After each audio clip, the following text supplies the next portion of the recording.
What up? Hey, it's Thursday, and if it's Thursday, that means we wilding out in the Audible Thursday night post-game show. You ever know there ain't no game, still the post-game show. Shut up. What you talking about? I am Bobby G along with Wildcard Mar and our special guest filling in for April tonight, Big Mike from the Man Cave. What's happening, bro? Yo. Man, a few words right there. I appreciate that quality. Nah, y'all know what it is, man. Mike's been has he been on this one? He been on the Thursday night show before? Have you been on? Nah. Dang, have you even done a Friday yet? I don't even know if I've been on there. Yeah, Friday. Oh no, you were going. No. We gotta work that out, man. Either way, I know y'all see this. Y'all see us on Mondays and Wednesdays. Game Time 216. Y'all know what it is. And of course, you see Mar on everything except the milk carton because he ain't missing. You know exactly where he is in the user. That's correct. In the ether. That's You like what I did there?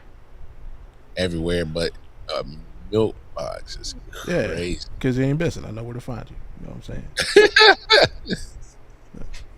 Yeah, I'm eclectic. I like to be eclectic. Hey, yo, you really. That was the word of the day right there, man. He pulled that one out of his little calendar and said it. Eclectic. Hey, what are you talking? CLTEAW. Eclectic. She's like, there's no N in it. No, there's an N in there. You know what it's saying. Huh? I'm not even gonna say it, man. I'm gonna leave Cam Newton alone because I'm gonna talk about him bad tomorrow. Man, we're gonna have some fun tonight. We're gonna talk some football. Championship weekend is upon us to determine the two participants in the Super Bowl this year. We also got some coaching hires. Mel Kiper released his first mock draft 1.0. We're going to discuss the top 10 and anything else that pops up in our head. Why? Because it's our show. We can do what we want to, damn it. But before we get into anything, do us the biggest favor. Click that thumbs up, that subscribe button, and turn notifications on so you know the next time that we are here talking football, which is every Thursday. I think we're going to settle this thing in about 9 Eastern during the off season. That seems like a fair Sweet spot. Yeah. So we'll settle that in. First on the man, what we gonna do first, man? Might as well. Mel Kiper. Mel Kiper does what he does. It's his time of year. This is like Christmas and New Year's for him. He has blessed us with his first mock draft 1.0. We got that top 10, and Mike. I know we talked about it in game time. Mike wasn't happy about it. I'm kind of indifferent. I could see where he was going. I don't know if you saw it yet, Mar. You know, he's got Fernando Mendoza going number 1 to the Raiders. I think that's pretty much a lock right now. He had the Jets taking Arvell Reese, linebacker at Old State. The Cardinals taking Francis Maigoa, tackle from the U. Titans taking David Bailey, edge. Giants taking Carnell Tate, wide receiver. The Browns taking Spencer Fano, offensive tackle. Commanders taking Ruben Bain, edge. And the Saints taking Jordan Tyson, wide receiver. The Chiefs, your Chiefs, it's got them taking Jeremiah Love. A lot of people consider him really the best talent in the draft. And then they got the Bengals rounding out the top 10, taking Caleb Downs. So what's your initial thoughts on seeing that top 10? Especially, I mean, for the first time in a long time, your team is in the top 10. Y'all usually picking, 28, 29, 32. Yeah, we don't see too much of this. It's foreign territory for all of us. I ain't even gonna cap at that. I mean, obviously, number 1 is. I think that's a lot. I mean, that's crazy. I'd be shocked if something else happens. I mean, to be honest. He has Jets not taking a quarterback. That's actually kind of shocking. But I mean, I guess a lot of things changed the moment that Dante Moore decided to go back. So that makes a lot. I guess that makes sense there too. I'm still surprised he went linebacker. I know you don't. I mean, I guess you can go try to get the best tackle, but the Cardinals got it. So I don't know. Mel Kiper, he does what he does. He's been doing this for a long time. Sometimes he's wrong, sometimes he's right. So, but I'm surprised he has Ruben Bain going as the second edge rusher. That's kind of shocking too, especially the run that he was going on through the playoffs. So, I mean, Yeah. it all kind of makes sense. I'm hoping that Jeremiah Love falls to the Chiefs. Not gonna lie, I need a run game. So, and trust me, I'm not opposed to Jeremiah Love. Yeah, y'all get that. But I know, man, obviously, people that watch know I'm a Cleveland fan, know I'm a Browns fan. Obviously, if you can kind of see the corner of my street, you can see the NS from the Browns. He's also a Browns fan. And people make fun of us and say, oh, Cleveland, that's where, especially quarterbacks go to die, right? I feel like Kansas City is where running backs go to die. Why can't y'all, we had obviously Kareem Hunt he did it to himself, so we won't count him. But Edwards Hilaire went there. Oh no, rookie year, it was okay. The Chiefs got one. Wrong. Then you got the boy Pacheco. It's like, okay, we got wrong. Like, why do your running backs have one standout year and just keep falling off? And I don't know, bro. We trying to figure that out, bro. Here it is. I'll give you the answer right now. Pat Mahomes. That's your answer. That boy takes all of it. Takes all that energy, takes everything away from everybody else pretty much. And everybody else just dies off. That's Andy. He falls in love with Patrick. He's like, I'm just gonna live and die by Patrick. Fuck the running back. Not no running back. That's what it is, yeah. We don't need it. You saw this past year, you didn't need a running back. Pat'll do that too. Yeah, he's like, I don't need you. I got Patrick fucking Mahomes. No. And there's a couple analysts out there that love that. They love to say his name every second they do. Yeah. Tony Romo couldn't help himself, bro. Oh, him. Colin Coward. Or not Colin Coward, but Collinsworth is the worst. Chris Collinsworth is the worst. Nah, the worst is Nick Wright. That dude. Nick Wright is the worst. Jeez, period. I'm telling you, when he dropped that banner, said 20-0 and got it tattooed on him, I laughed so hard when they lost the next night. I was like, this dude over here.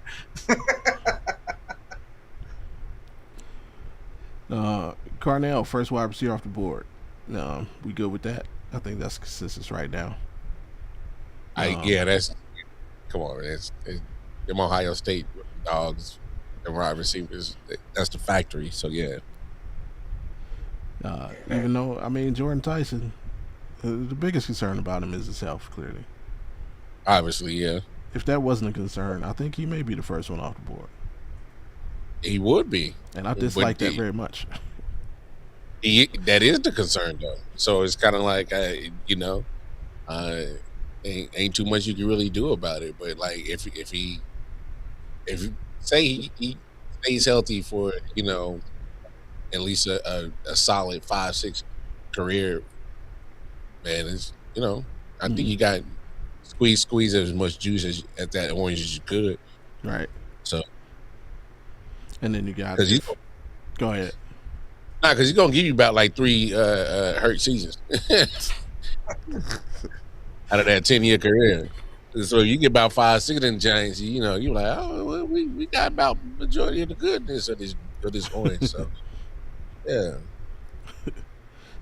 If people say Jeremiah Love is the most talented, I think a majority would say Caleb Downs is probably number 2.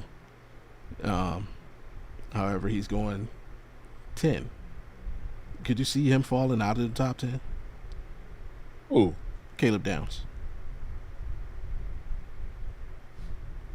It's tough because safety, because he's more almost like a safety than he is a corner. For real. It's kind of in that same vein of a Cal Hamilton, yeah, Troy Pollard. You know, he can kind of do a little bit of everything. Yeah, you can spread him in that secondary, and I don't see the Bengals letting him fall out of that top 10. There's no way they're like, you know what, we need defense. Best defensive player? Nah, we don't need that guy. Nah, it's just I don't see that happen. Caleb Downs will be in the top 10, and he might even go earlier than that. I think if there are two people I could see that like most likely to fall out of the top 10, I would go Caleb Downs. I would go Jordan Tyson. Tyson, obviously, the injury concern. I mean, with the injury concerns and depending on his workouts, if his 40 time don't quite, that's like the death penalty for wide receivers. But Caleb, and no fault of his own, I could see him dropping because of how thin the offensive line is in this draft. Like, it's top heavy as far as offensive linemen, so I could see teams trying to move up in like the 7, 8, 9, 10 range to snag one of those linemen to make sure they get one if that's a need. So like that's the area where if he doesn't go in the top 6, 7, 8, I can see a couple teams moving up. Maybe like you got the Rams right at I think they're at 12 or 13. One of those. I can see them pulling the trigger on something, moving up to snag a lineman. So. And I'm not saying nothing drastic like he'll fall down to the 20s or something, but nah, I can see him fall into like 15 at the latest. Now I don't think he gets past. If you said the Rams at 12 or 13, and they need some secondary help, I don't think Caleb get past them. He ain't gonna get past the Cowboys at 12. True that, because they need secondary help. So, and then, yeah, those would be my two. I could see anybody who's your most likely candidates to fall out of the top 10.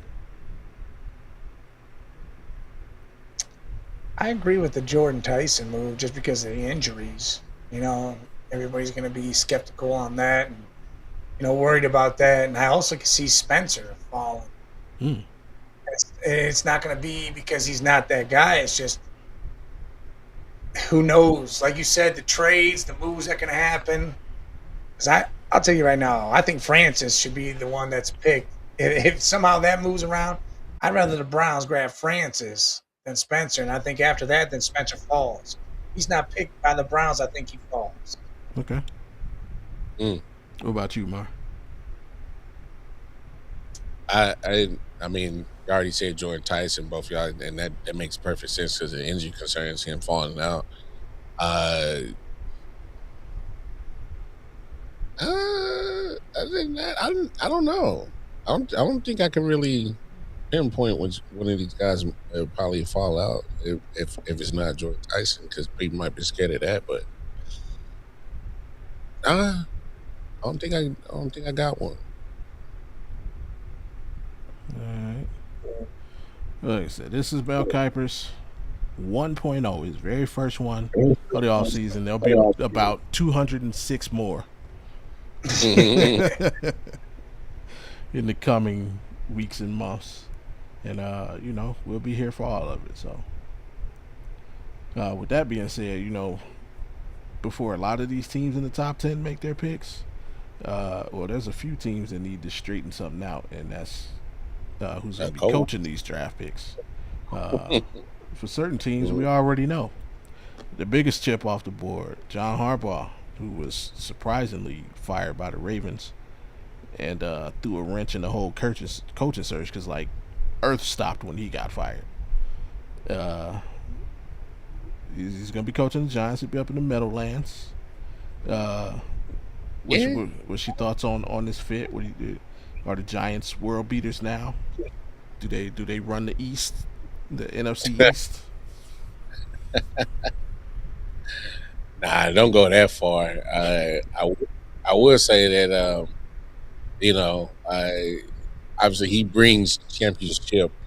With that history with him, he brings that kind of winning mentality with him. And the Giants kind of need it because it's been a minute. It's been almost about 15 years since they had a championship, and they've been kind of in this little dead period of just losing over the last few years. So, I mean, he's of what was available. He was the best candidate to kind of boost that kind of energy into the building. So, let's see what he can do. The defensive side has some studs in the front seven, so that helps out. You got to maybe tighten up some things on your secondary. Offensively, obviously the O-line is a concern. Health of your quarterback is a concern. Your running back, it seems hell bent on getting CTE, but he has coming off an ankle. You got a stud wide receiver coming off an ACL, so you got some cats returning off of injury that are going to be very important. But you still got to build some of the rest of the roster. So it's actually not a bad gig for Harbaugh. So see what he can do. All right, about you, Mike? Yeah, I agree. I think it's a great spot for him. I think the Giants needed this because, Wild Card just said, they got people coming off injury. You got Jackson Dart who wants to try to be Scatterbo in spirit and run through a brick wall and put himself on the plane. You got the offensive line kind of in shambles. The secondary is where I think Harbaugh will have the most impact on that team because he always likes a good safety.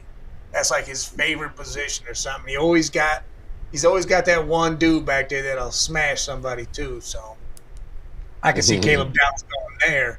But yeah, them in NFC East, number 2 next year, especially if they don't get shit right over there with the Commanders. If that doesn't get right, then these guys are definitely could be right there behind Philly. Yeah, I think Harbaugh's in for a revitalization. I don't think the combo of him and Lamar Jackson should have ever been together. Ever. I mean, if you take it back, if you really go back to that season, remember, John Harbaugh was about to be fired that season. And then they benched Joe Flacco, put in Lamar. Lamar saved the season essentially saved John Harbaugh's job. Just they went through an offensive coordinator every year. I think went through 3 or 4 OCs since Lamar's been there. So it's like there's a disconnect somewhere, and ultimately, John Harbaugh paid the price. But I don't think that's his kind of quarterback. And I'm not saying like he had a problem with Lamar or who knows what developed, but some players just don't fit with some coaches. It's just what it is. Now, Jackson Dart, I think that's his kind of quarterback. Minus the mobility, he's really like Flacco. He trusts his arm. He's going to try and put the ball in tight spaces. He's going to go downfield. And that's what Harbaugh likes to do. So I think we'll see a not really a brand new, just a return to what Harbaugh was once upon a time. So I'm just glad he's in the NFC now. So we only have to see him once every 4 or 5 years. Shit, I'm glad I ain't get to see him no more. Shout out to the Giants and Harbaugh. Somebody we are used to seeing. Kevin Stefanski to Atlanta, head coach of the Atlanta Falcons. It's weird, man. It's weird. It's how I don't know. Do y'all look at celebrities different? Like when you hear celebrities talk about sports, do you listen to them and be like, man, y'all know what the hell y'all talking about? Y'all celebrities. Y'all ain't sports fans like that. It depends when they be talking coach, you'd be like, "Yo, what are you talking about, man?" Because this hire, man, and I'm drawing like the first thing I see is DC Young Fly talking about Kevin Smith. I'm like, bro, you don't know what the hell you talking about. You ain't, nah, man, get out of here. Cut it out, man. Cut it out. But nah. DC, that's crazy. Yeah, a lot of people in Falcon country are, I don't want to say upset. I guess it's been mixed reactions that I've seen. But my thing is like, y'all don't know, man. Y'all, I'm predicting that the Falcons are going to start to be the team to beat in the NFC South. Like, I believe Kevin Stefanski got a raw deal because of the owner he worked with. Like, he's one of those. He wants to be Jerry Jones.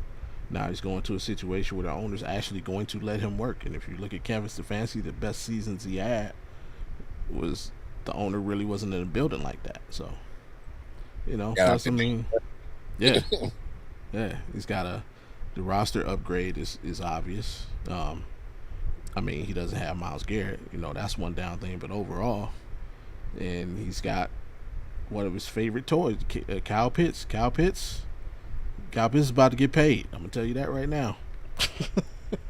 If nothing else, he's gonna get paid. But I like the fit. I like the move. I think it's a good job by Matt Ryan. And yeah, we'll see what happens over time. What you guys think? Go ahead, Ben Mike. This is just the Brown South. Literally, fancy Tommy Reese, Bill Callahan. Like, that's all this is right now. We had this before. They're like, oh, we got Bijan. Well, we had a Nick Chubb. Well, I mean, if Bijan goes down, what happens? That means that's the end of the whole team. It's over with. Bye-bye. I mean, I don't know, man. I don't feel it. I feel like it's a good fit. He won't have an owner that's meddling. I don't know if he got a raw deal, but the fact that you're bringing in the OC that just was trash, I don't know. I feel like the offense never ran really in the last year or so, and they're just trying to recreate all that down there. I pray it doesn't work, because if it does, then we're gonna look like idiots.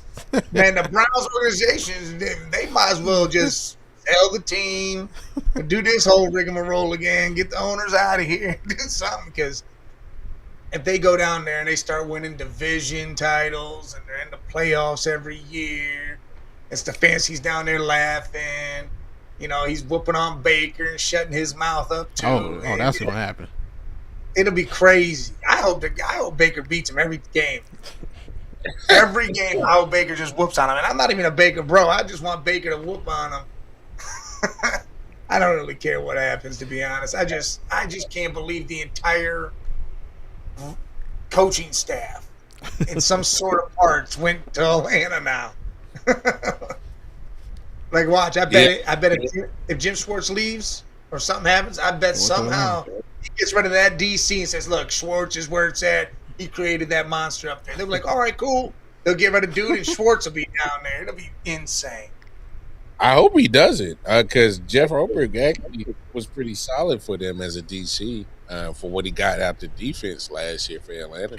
The defense really wasn't a problem. Obviously, yeah, you can, you want them to fix a couple of things, but it was the offense that was really kind of the missing link. You didn't get that consistency on the offensive side, and obviously it started with, they don't. I don't know what the hell they're gonna do at quarterback. Because I don't think Penix is it. You should be worried about knee issues, because he's been having knee issues since all the way back in high school. It's not like the older you get, miraculously, oh, my knees are better now. No, that's not how that works. I did hear about one quarterback they was thinking about signing though. Okay. No, don't fall for it, Mike. No.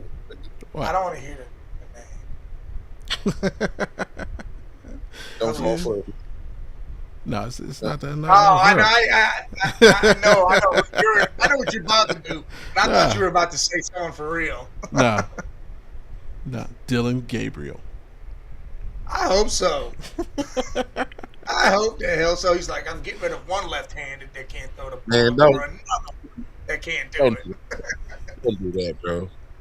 Hey, Kevin, I'm telling you right now, if you bring that little guy down there to Atlanta,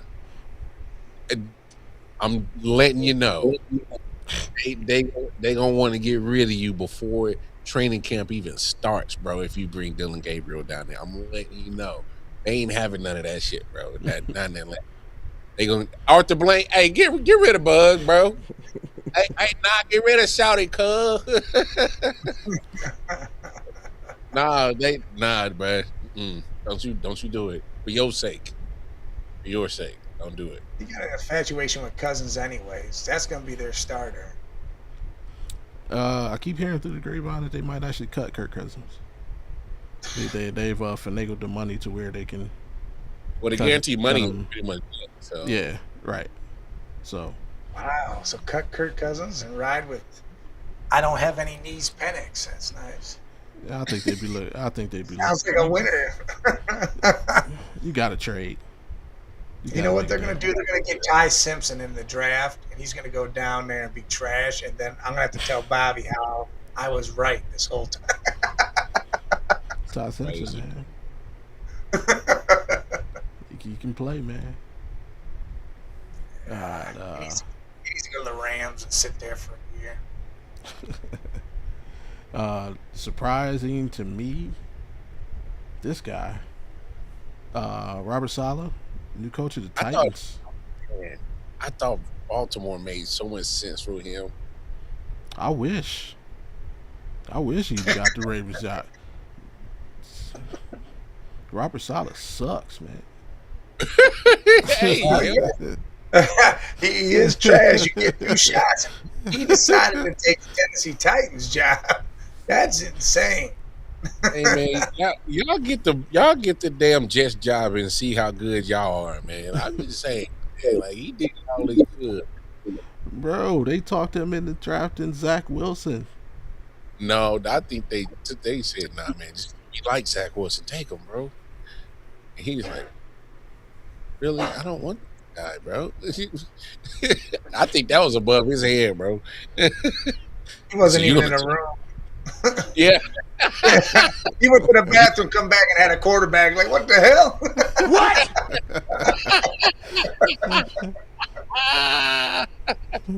Hey, Mike, get it? Hey, he was like, hey, hurry up with the pick in. Somebody locked the bathroom door. Yeah, they locked him in the bathroom door real quick. They said, make the pick. Come back. He's like, I got the pick ready. This defensive back. Now we already made it. You got Zach Wilson.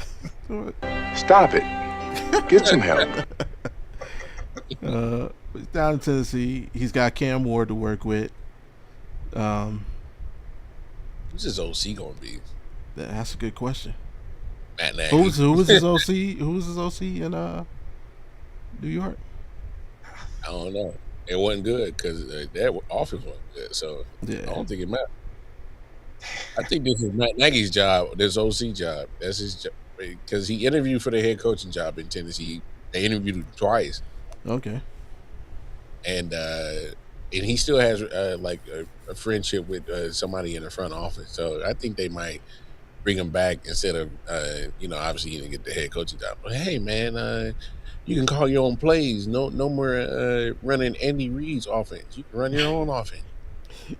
You can't Ward. Come on. What about a Cliff Kingsbury? I thought that was a good. I think I like that too. I think that makes sense. Yeah, still available. Yeah, you better get somebody, man. I like that, Big Mike. That's a good one. That's a good one right there. They don't have a lot of weapons either, but what they do have is a lot of cap space, and yeah, they got some bread, bro. Yeah, so yeah. I mean, you'll be spending on the wrong person. like Robert Saleh. Wrong person. They had a coupon to get him. They were like, "Hey, we got this half off right here." That's crazy, bro. It's tough too. I mean, that is a tough job. I mean, especially when you look at where that division is. Like, okay, the Jaguars decided they want to be good. The Colts decided they want to be good, and the Texans are the biggest question mark. They can be good or bad. Yeah, it's just gonna be tough to get wins in that division, let alone wins overall. Now, honestly, I think Robert Saleh made a bad choice on this one. I think he should have stuck out in San Fran for one more year.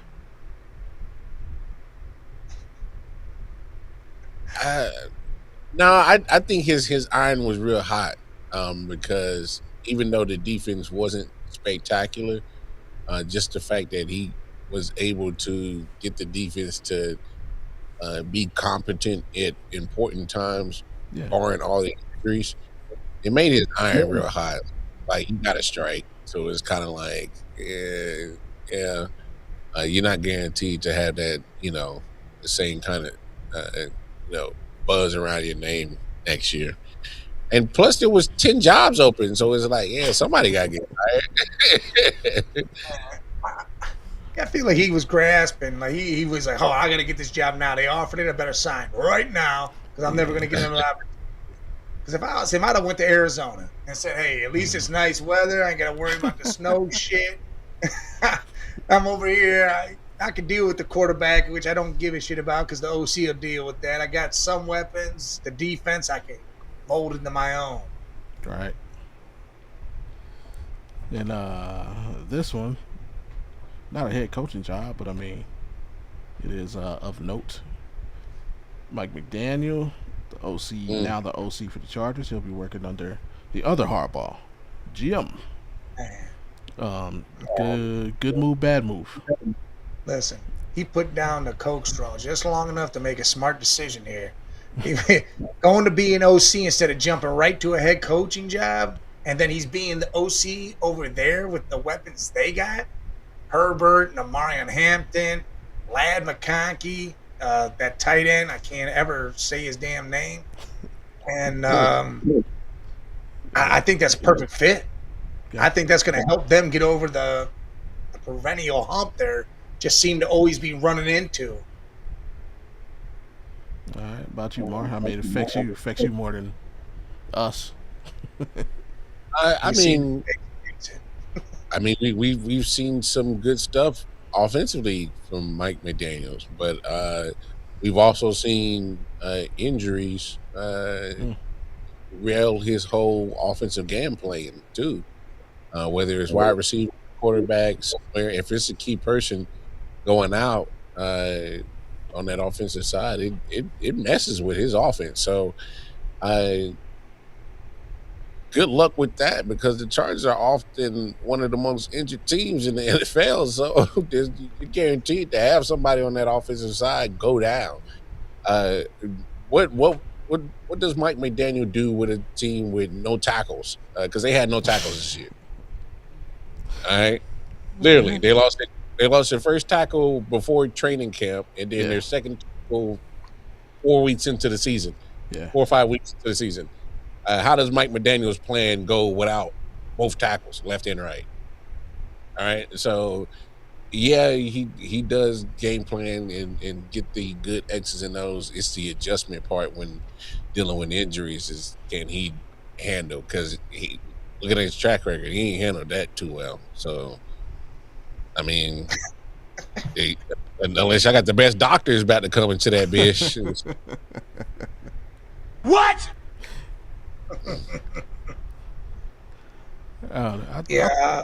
Go ahead, Mike. You knew he was gonna pick somewhere where it was gonna be warm, so he could wear those pants he always wears. You knew that. Hey, he's like, I gotta show my ankles off. Get Let me some show help. my ankles off right here, boys. Don't worry about me. That's why he wasn't coming up to the north. He'd have to wear full length pants and big jackets. But now you're right. You're right, Mar. Key injuries happened. Hill went down. Tua, he's out there with CTE right now, just blurry vision as all hell, seeing 5 different people out there, just throwing the ball at will. Hopefully someone catches it. So, yeah, you're right. And Herbert was out there doing everything he could with one hand. I mean, I give props to that dude. He did everything he could with one hand and no offensive line. I mean, they brought dudes from the parking lot. And they weren't the good kind. So the Browns brought dudes from the parking lot once, and we were good. We were like, holy shit, where'd these guys come from? Crazy, bro. I think it'll be interesting, man. Because they are injured every year. Every year. And it's the same. It's usually on the defensive side of the ball. This is like the first year it really kind of took the offense out of the game. But it's one of those things. Like if it does work though, and if they can get it right, it'd be lovely. Yeah, it's a dangerous team. He said that with some pain in his voice. It'd be lovely. You know, you don't want that to happen. Hell no, because that means we got man. Now, but you know what? It's okay because I love competition. So.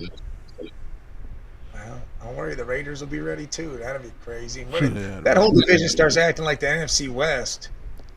All 3 of them teams were like 12 wins. That's gonna be insane over there. And the Raiders ain't winning nothing. Francisco Mendoza, he's everybody's savior. People wanted to trade every pick they had for this dude. The best all. Come on, man. They better settle down. And then I guess last but not least, actually as I was kind of putting all this together, this happened. Jesse Minter, hired by the Ravens. He's their new head coach. I don't know what to think about. Honestly, I'm glad it wasn't Stefanski. Well, it kind of looks like a younger version of him. Look at him. Kind of. It could be, his second cousin. It's a slightly slower cousin. Come on in here. Like, ever, bro. That's crazy. Stop it. Get some help. Initial thoughts on Minter to the Ravens. Yeah, head scratcher. Because I mean, if you're gonna hire a DC, I thought like I don't know. I would have went Salah. That's just me. But I mean, I'm not knocking Jesse Minter because obviously the Chargers defense was pretty solid, and he had some studs too. So he got some studs on this defense too. So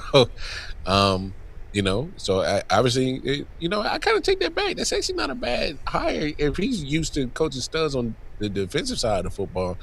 He's gonna love coaching this team because that defensive side of football is pretty much where majority of it, or that they've allocated majority of their draft choices and free agency to, for the most part. I mean, they need to fix, get some weapons on the offensive side. But it's not bad, not a bad hire. I mean, you two would know more than me. Obviously, that this is division hire, but obviously Jesse Minter coming from the Chargers and seeing what he's done. So, what you guys thinking? Go ahead, Mike. He had the 3rd ranked pass defense in the league, and the Chargers. They had a great defense. I think they were probably top 10. So the fact that he's coming here, that doesn't piss me off. You know what pisses me off? And I'm going to be a Clevelander for a second, because every time we're going to interview somebody, they cancel it and they go get a job. Well, what pisses me off about that? Now everybody says, "Oh, well, no one wants Cleveland." They got offered a job. They went to the job. Come on, man. That's why they didn't take the interview. It wasn't because they didn't want to come here. They had a job offer, and they went that way with it. Who cares? But no, this is a great fit for Baltimore, even though I thought Brian Flores was going here. I thought this was going to be his squad over here. I mean, here at Pittsburgh for him. But, yeah, Minter going here. He's going to be able to run nice with those weapons, especially the secondary. He's going to have to work a little bit on the front. Roquan Smith's contract's up. He's going to have to work on that. But, hey, this is another place for Cliff Kingsbury to come be the OC because you got Lamar, Derrick Henry, Zay Flowers, Rashad Bateman. You got Isaiah Likely, Mark Andrews. This could be another place where some young guys can take care of business. And I'll hate it, but it'll be a good fit for the Ravens. I can't disagree. I do like the fit defensively. I mean, like I said, we saw what he did with the Chargers defense. And I think Derwin James had like one of the best years of his career. And that kind of frightens me because I believe Kyle Hamilton is a better version of Derwin James. So, if he can get that out of Derwin, Kyle's a different animal. Yeah. But I mean, I think it's all going to be in how he puts together his offensive staff. To how successful he can be. Can he get more out of Lamar? Because ultimately, that'll either be his claim to fame or it'll be his downfall if he can't.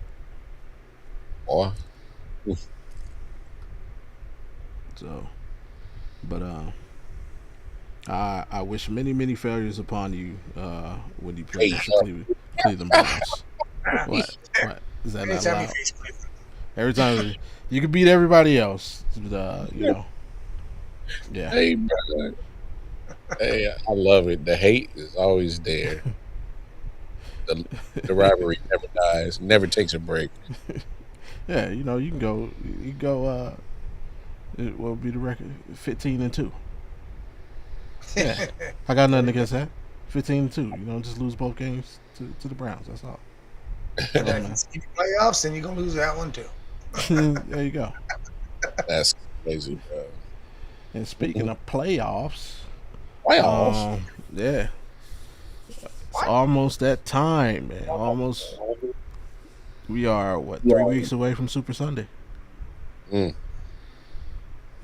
Championship weekend, Seahawks Rams Part 3, Broncos Patriots. I guess over the last 10 years, you could say that these four teams are kind of I mean, you could say powerhouse for lack of a better term, but they've all four of these teams have been to the Super Bowl in the last 10 years. They've all won one in the last 10 years. That's crazy. Or maybe if you extend it 12, because when did Seattle win? Was 13? 49. So you're talking about at least about 12. 13 years. Yeah.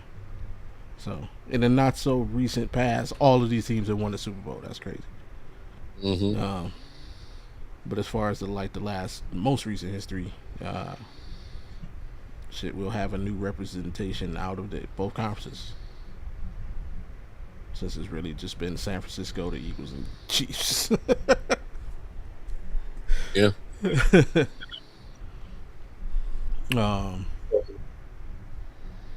Are we surprised from the start of the season, from before the season started, or is there any surprise that these are the four teams left? Go ahead, Big Mike. Not at all. Is there a division more wide open than the AFC North? Feels like every team has huge questions coming. Is there a division more wide open? Honestly, I say the NFC South. I feel any team could win that division next year, including the Saints.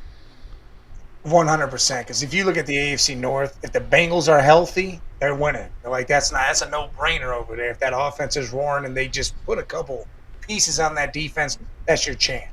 Yeah. With the AFC North, I'm sorry, the Browns aren't winning the division next season. I don't believe the Bengals will win it next season. I think the Ravens are probably still once again open as the favorite, and clearly the Steelers are waiting to see what's going to happen with Aaron Rodgers. So, but yeah, for me, it's the NFC South. We should take more. I mean, at NFC, like you said, the NFC South is gonna be crazy, because you had all three of those teams finish the season at an 8-9 record, and I mean, I can make a case that you put Tyler Shaw in there from the beginning, Yeah. or at least maybe week 3 or 4. There just might be a couple of games that he probably could have stolen over there, and they might have been around 8-9 too. So, yeah, that division is gonna be crazy. They're gonna beat up on each other. I mean, obviously, they keep sending people to the playoffs under 500. So, hey, yeah. Once upon a time, it was the NFC East. The Giants are always getting there. For real. So that division is going to be crazy. That's probably more wide open one if we're talking about wide open. I think maybe your NFC North, because you got 3 teams that are Bears, obviously seeing what they're doing this year. Packers got to get healthy. Lions got to find their roar. I don't know what happened this year. I like that. You know what I'm saying? So, they kind of took a step back from what we've been seeing from them for the last few years. So I'm pretty sure they're eager to get back to what they've been doing. So, yeah, man. My money's on the NFC South, as in who knows what the hell's going to happen with there. So. All right, with our final 4, are you surprised that these are the 4 teams left? Maybe Patriots. Because maybe I didn't think they were ready to even be ready for the playoffs. They were still a young team. Drake May's second year. Maybe if they got to the wild card, I wouldn't have been surprised, but I wouldn't have had no expectations that they got past that. The fact that they're Final Four, they're probably the only team that really kind of shocks me. And then Denver just kind of has what you always. The other 3 teams kind of, all 4, if we're being honest, kind of got what you always need in playoff teams. They all got defenses. And I mean, Denver was, no surprise that they're here. So, but yeah, I mean, just Patriots definitely shocked, because I didn't know that they were going to be ready to even compete, this heavy so early under paper. Yeah. About you, Mike? I said the Patriots are going to be in the playoffs. I predicted them to be in the playoffs at the beginning of the season. But my biggest thing with them is Milton Williams. When they took him from Philly, I was like, the defense is starting to bulk up, because the offense is there. They had some weapons. Travion was there. Ramondre, Hunter Henry, Diggs. They had, a couple other little pieces. And I'm like, all right, we know Drake can sling it. Vrabel's going to be a good coach. But my thing is Seattle. Who thought that Sam Darnold was going to do 14 wins again? Who thought this dude was going to leave a team that had every weapon that you would want and go to one that only really had one and be able to do what he's done? The belief is Darnold is a bum, he's trash, he's a bust, all this stuff. But you got to give this dude props now. 2 years in a row, 14-win seasons. Playoffs, won a playoff game, even though it really was on the defense's back and Kenneth Walker's back. But Seattle, to me, making it this far is really, really where it's at. That's a surprise. For me, I'm surprised New England made it to the championship game. I'm just like you, Mike. I had them in the playoffs before the season started. I did not think they would win the division. I thought they'd be a wild card team. And 2, I thought they might be one and done. It definitely didn't happen in the championship game. Same with the Broncos. I saw them kind of making the playoffs, but I wouldn't have had them in the championship game. The Seahawks, I'm actually not surprised.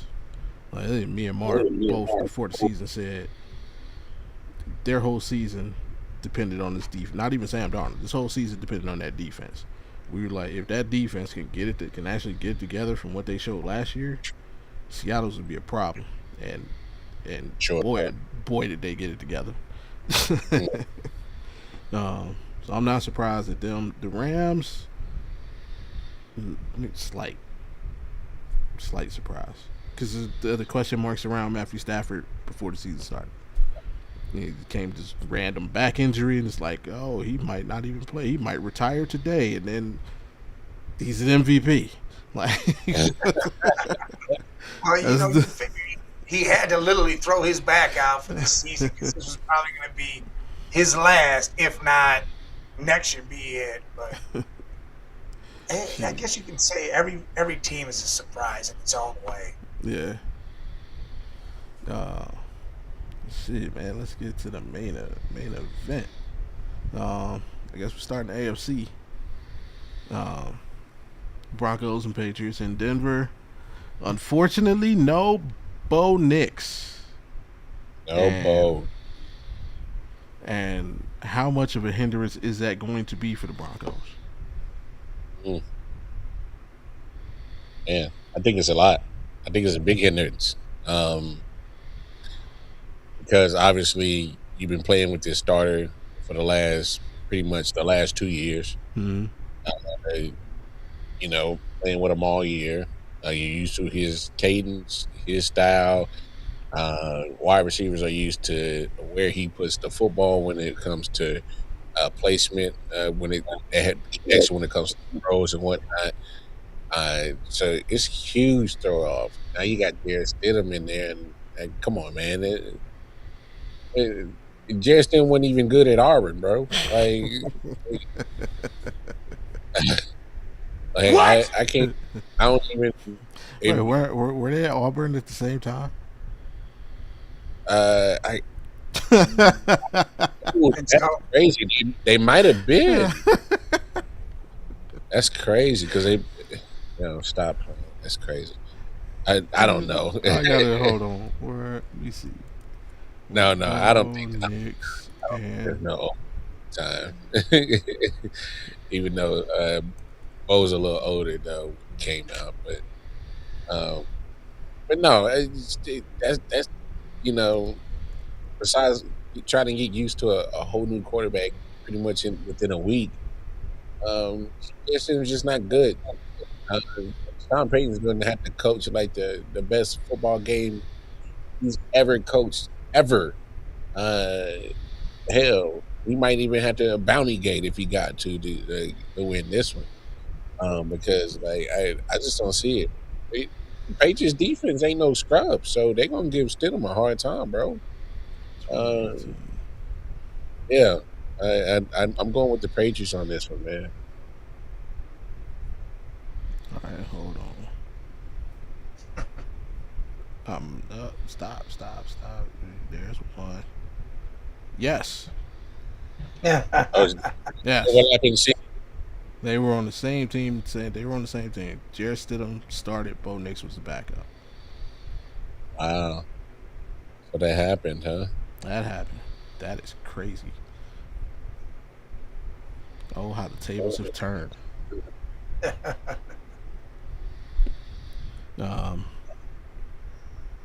But yeah, I'm with you. Like I think I would feel different if the circumstance were more natural. And what I mean by that is, Bo Nix finished the game. It ain't like he got hurt and then Stidham came in for like the last series or the last couple series or the last quarter. No, it was just like, oh, we finished. We won this game. Good job, everybody. Oh, yeah. Hey, Jarrett, I'm going to need you to get ready for the AFC Championship game because Bo's not playing. What? Mm-hmm. Like, just randomly. Out of the blue. And yeah, it's just, yeah. Like, okay, yeah, I need you to get ready for the biggest game of your life, by the way. Yeah, that's. And I know he's gonna get the full week and all. Like he's gonna get all the prep, but it's just weird. Like you rarely see this happen in this fashion, and that's a lot of pressure, man. The only thing he's got going for him, at least, is a home game, so he's got that going for him. But it's just because of that. I cannot put faith in the backup QB in a game of this magnitude. Just it's gonna be too much pressure on the defense. You know they're gonna put that extra pressure on themselves to try and basically pitch a shutout. And it's, pressure burst pipes, and unfortunately the that water pipe is gonna burst on the Broncos season. As the Patriots going in there winning. Like I said earlier, I think Stephon Diggs is going to be the key. And I think he's going to be the difference in the Patriots getting this win. So, Patriots return to the Super Bowl. Damn it. The evil empire is back. Nah, I know, right? See that's not how this is about to go. You guys are all hung up on Jarrett Stidham. Now, you guys didn't say nothing. You didn't refer to nothing else but Jarrett Stidham. Because that's the key, and that's fine. I get it. Backup going in there. He's got a week of prep. Sean Payton, one of the best to ever do it. And then he goes in there with this defense. This crazy defense. Let's take a look at the numbers. Last week against the Bills, Superman Josh Allen, they say. You think Josh Allen's a better quarterback than Drake May?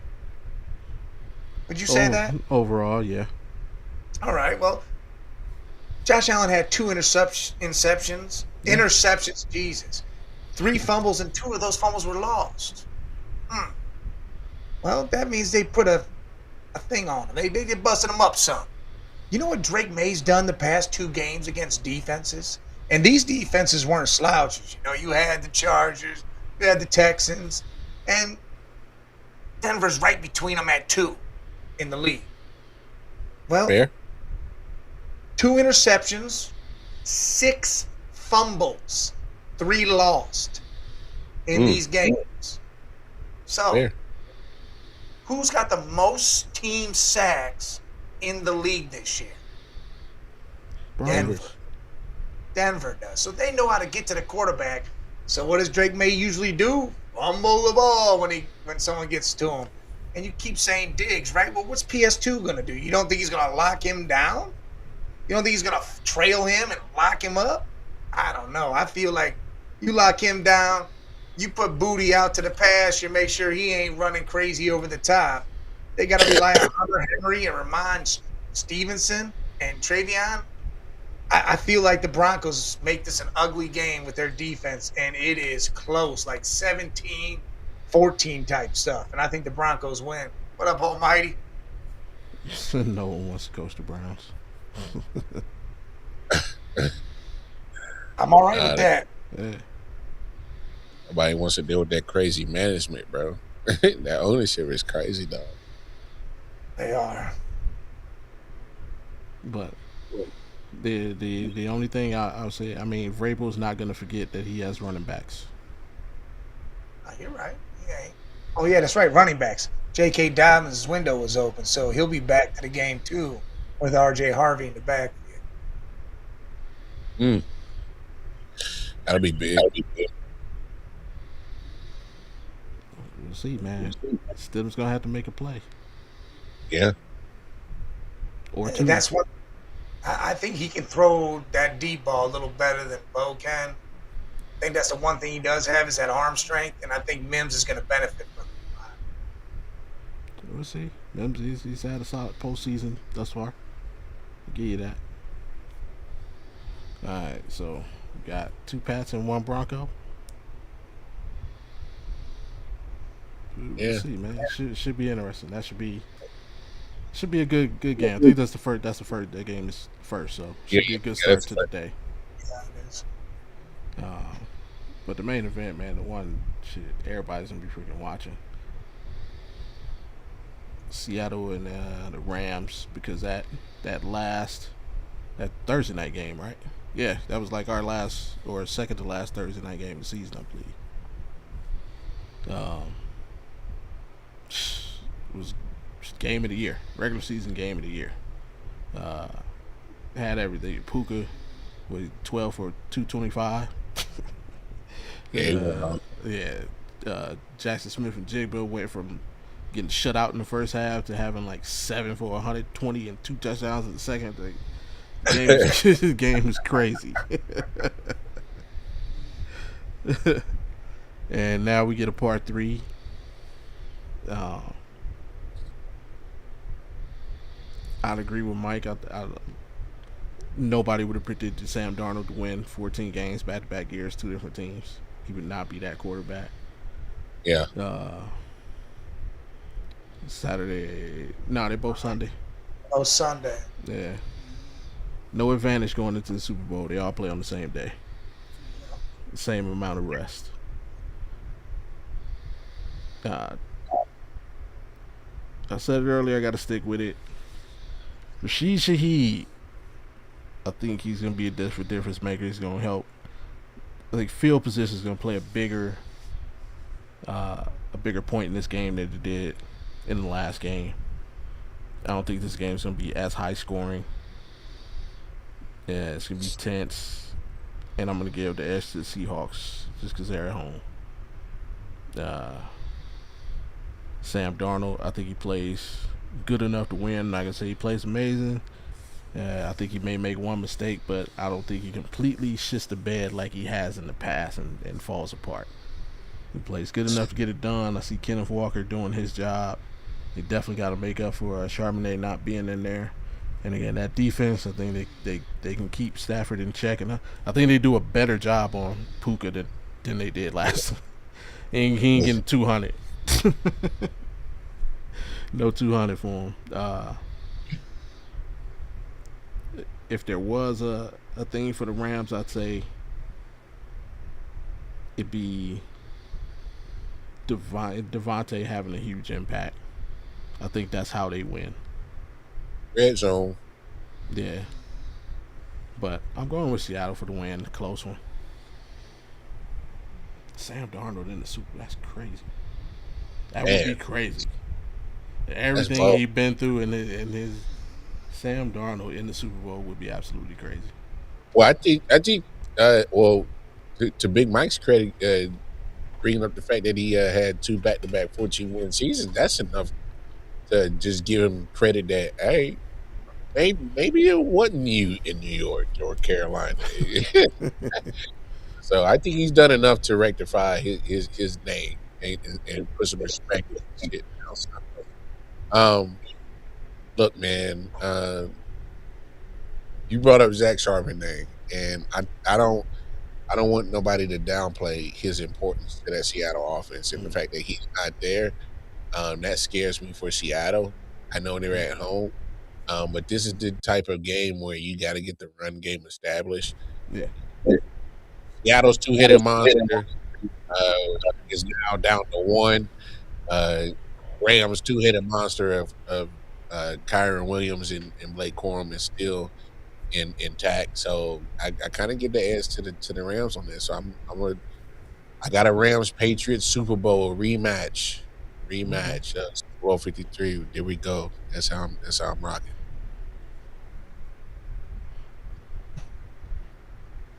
Well, I agree with Rashid Shaheed. I mean, that boy took him all of 4 seconds. He barely walked on the field and popped the top off that damn stadium. I mean, it was on and running from there. That was it. That's all you needed. And, Sam I am doing his thing, 2nd year in a row, leading the team. It's not like he's Trent Dilfer this season. He actually has played. Like, he's played good, had some good games, threw some touchdowns. He played good. Charbonnet not being there is going to hurt them because you don't know what you're going to get from Walker. One game, 116 yards, 3 touchdowns. Next game, 50 yards, no touchdown. You don't know what is going to happen. So if he's a dud, that's the end of it. That's done. It's going to be, Rams are going to run right through him. On the other side, you got Stafford, who you didn't know was going to play this season because of the back injury. You had no clue what was going down. Then he starts balling the hell out. I mean, balling to the point of 46 touchdowns. 4,700 yards. Dude's got the MVP, I believe, wrapped up. I think he wins the MVP. And then Puka putting on a show. He's going to win Offensive Player of the Year, probably. I mean, this guy's just unbelievable. Devontae Adams, this hamstring issue, that's going to hinder him a little, but I still think he's involved. You got the run game, Kyron Williams, Blake Corum. A name to watch out for, Tutu Atwell. Could be a sneaky little guy out there and get some stuff going on, He might take over some of that from Adams because he likes the end zone too. He ends up getting a lot of end zone touches, or receptions, I should say. And that young defense, Verse, Fisk, Curl in the secondary. I don't see Stafford getting this close, coming from what he was doing in the preseason to MVP to a championship game and not reaching that Super Bowl again. So I got to go with the Rams. All right. Both good games. I'll tell you that much. This is going to be – look, this playoffs – let's agree to this. These playoffs have been the best playoffs we have watched and seen in a long time, where the competition, the games were great. I mean, holy crap. Hell no. It's been trash. Well, just because KC ain't been in there, that don't mean they're trash. And you know what's crazy is I picked Denver to win that division and the Chargers to come in second at the beginning of the year. So I'll proudly say I'm happy that I don't see KC in these playoffs. No, you're right. And another crazy fact, I think there are 3 potential rematch combinations. Yeah. It's also weird. And again, for those keeping track, the Philadelphia Eagles, curse, jinx, prophecy, whatever you want to call it. Yeah, that. Every year, every time the Philadelphia Eagles have gone to the Super Bowl, the very next year, a team from the NFC West has gone to the Super Bowl. So that little, whatever you want to call it, like say, conspiracy, jinx, whatever you want to call it. It's not nothing bad. It's just, a weird. That division's going the next year. Yeah, a weird coincidence. Yeah, that's all it is. Yeah, and man, which matchup would you want to see? Like, I know you made your picks, but like, which matchup would you actually want to see? If we had a healthy Bo Nix, I would love to see a Rams Broncos to see kind of clash of the defenses. Okay.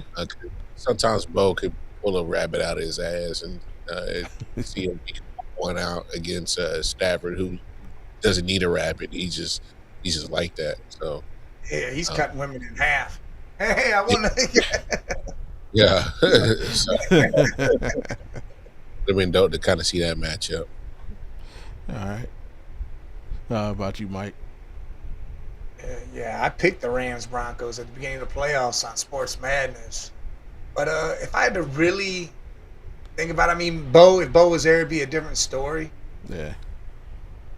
Because, God, man. Yeah. I would like to see them all, to be honest.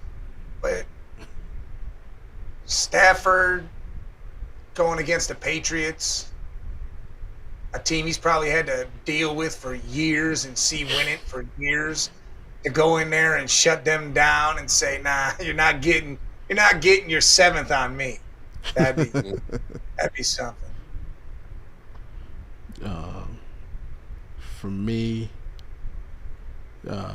just out of emotion, I would say Seattle and Denver, because y'all have heard me talk about it before. Anybody who's watched this on Fridays, the Audible, y'all have heard me talk about it before. My best friend who I started this podcast journey with, who passed away, he was a huge Broncos fan. So, and like around the time that we met was actually when the Broncos and Seahawks were going to the Super Bowl. And I told him they were going to get stomped out. He didn't believe me. And they got stomped out. So to kind of see that happen, just for, you know, the emotional aspect. However, what I would want to see, I need the Seahawks and Patriots to play in this game. And I need that game to come down to the wire.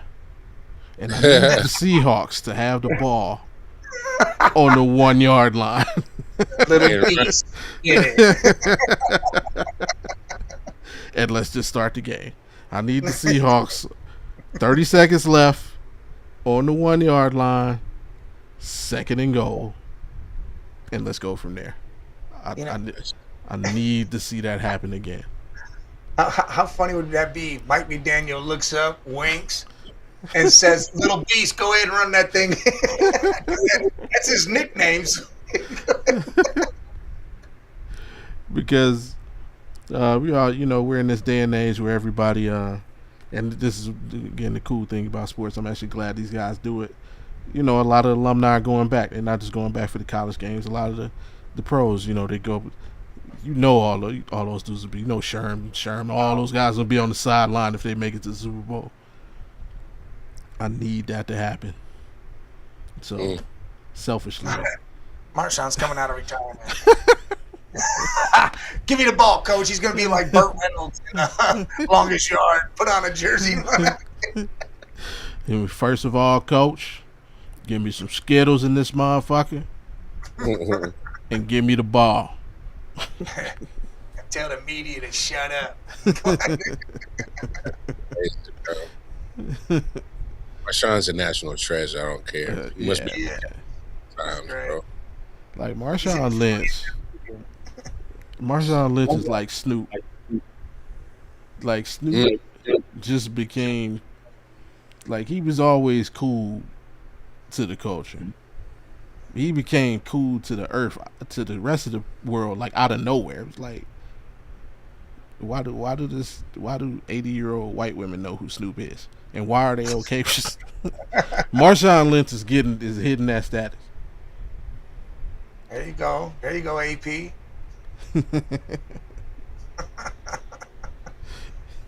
Oh no, but well, yeah, he played that game, so he could be honorary captain. Yeah. That's funny as hell. Oh, good times. I hope to God it snows like crazy here, because it's supposed to get like some crazy 10 inches, you know, to a foot, and they might shut down work on Sunday. I'll be at home watching football. Hey, there you go, man. Same here. Well, I ain't getting no snow, but I will be watching the game. But before we get out of here, other goings on. It's a big fight weekend. We got UFC. Y'all got anything on the fight before we get out of here? Man, I don't even know who's fighting, bro. Well, I guess the biggest thing, Amanda Nunes coming out of retirement. She ain't fighting. Kayla Harrison hurt her neck. That fight. That kid got canceled. Yeah, she hurt her neck to the point to where she was in the hospital. Something was up. Damn. And what's funny is Kayla, she's from Middletown, from where I'm living right now. All right. Oh, that freaking sucks. Well, you got Patty the Batty and Justin Gaethje, whatever. We don't know that yet either. These dudes are messing up, man. What's going on? Gaethje's got an open wound or something on his neck, and if it ain't healed by the time they weigh in, they already got the replacement though set to go in. So Patty's fighting no matter what. Right. But Patty's not fighting somebody. Y'all done hyped this joint up for like 8 months. They ain't even doing it. It's Patty the he gonna fight somebody. He ain't losing. Patty's fighting somebody, and then you're gonna watch Sugar Shane or Sean O'Malley fight Song or whatever that Chinese dude. He's on the card, or that's the next one. He got his own. He's main event. No, O'Malley's on this card. He's on this one. I didn't see. How did I miss that? I'm tripping. That's my dude though, man. Yeah, Patty's fighting somebody because he ain't lose all the weight for nothing. Patty Pimblett is the most ironic athlete on earth right now. This dude walks around at like 280. He walks around at like 280 and fights at like 130. That's crazy. The minute it's over, he goes out and he's slamming feet in his face at the press conference. Yeah, he's like, I'd be mad as hell if I wasn't fighting. he's got a foodie YouTube channel. Yeah, crazy, man. It just like his cheeks be all, man. And then yeah, fight night shredded. Like, bro, that shit is unnatural. What are you doing? But well, I guess I ruined that. But it's next weekend you want to talk about. You got T.O. and Shakur Stevenson fight. That's cool. Yeah, well, we got Saturday night's main event this weekend too. For them wrestling fans out there. Yeah. I don't think it's a super big card though, because I forgot all about it. Yeah. That's because the Rumble's the next weekend, isn't it? The Rumble's next weekend too. Couple weeks, 2 weeks out. The 31st. Yeah, it's next weekend. Yeah, it is next weekend. Yeah. Yeah. Biggest question about that is, I guess, is that little makeshift stadium going to be ready in Riyadh?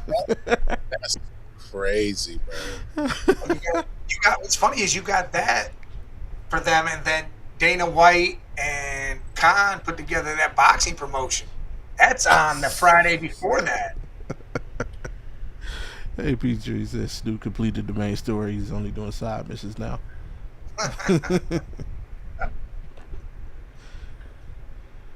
Oh, hell, man.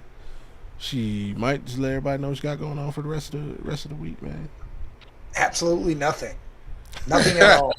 I'm waking up at 4 a.m. to go to work, and I'm going to work all weekend and hopefully watch some football if I get called off on Sunday because of the weather. And then I'm back with you on Monday at 2:16 talking about how the Browns should have hired Uditsky and just paid the fine. Where's Shell House? No. I like Shell House a little more. I don't know why. Hire somebody. Marv, what you got going on? I know you got like 6 shows after we get off the air tonight. Shit, I ain't got shit after tonight. Like my bed after this. I ain't. And for the one, I might actually just chill because I ain't. You might get some. Well, I know we got some cold weather coming in Kansas City, but we might actually get some snow too. Hopefully I get caught off of work on Sunday so I can actually watch football games. Cause I'm trying to chill. That's it. I'll watch them for both of y'all, man. In spirit. I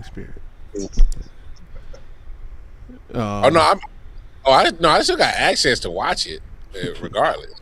All I'm saying is, I prefer to be in the comfort on my couch with a beer in my hand and a blunt in my other hand, and remote on the lap, and nachos or something nearby, chips nearby. So yeah, that's what I prefer. Fair enough. Yeah. What else is going down? I mean, yeah, I'm chilling. I'm gonna know what I'm about to get to. I've been binge watching Stranger Things. Oh, so you never seen it? No, I never watched it. Oh, okay. So I haven't seen the final season. I'm on the 4th season now. Yeah, I've seen it all leading up to this final season. So I've been waiting to actually sit down sometime and watch. Hell, if we get snowed in, I might do it this week. So, yeah. I've always thought it was a good series. Yeah. It's interesting. It's not what people were talking about like when it originally came out. I don't know. I guess I heard wrong.